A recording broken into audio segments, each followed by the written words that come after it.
Hello everyone, কেমন আছো তোমরা সবাই? আশা করি তোমরা সবাই ভালো আছো। আমিও কিন্তু বেশ আছি। আর এটা হচ্ছে শনিবারের একদমই নতুন ব্লগ, মিনি ব্লগ।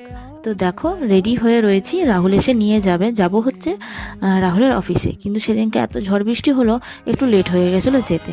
কেন গিয়েছিলাম সেটাই তোমাদের সাথে এবার বলি।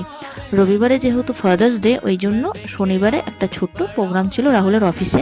সব বাচ্চাদেরকে নিয়ে যেতে বলা হয়েছিল। একটা ছোট্টখাট্টো অ্যাক্টিভিটি হয়েছিল, যেখানে বাচ্চাদেরকে নিয়ে যে যেমনটা পারে বলবে। তো পুটুনকে এখানে বলা হয়েছিল যে একটা পোয়েম বলতে। ও কিন্তু এখানে বাবা ব্ল্যাক শিপ বলেছিল, কিন্তু এতটাই আসতে বলেছিল স্যার আর উনিই শুনতে পেয়েছে, মানে আমার ছেলেই শুনতে পেয়েছে, আর কেউ শুনতে পাইনি। তো তারপরে সব বাচ্চাদেরকে গিফট দেওয়া হয়েছে, আর ও তো গিফট পেয়ে প্রচুর খুশি।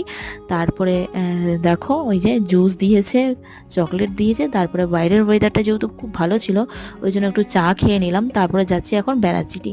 তো ব্যানার্জিটি কী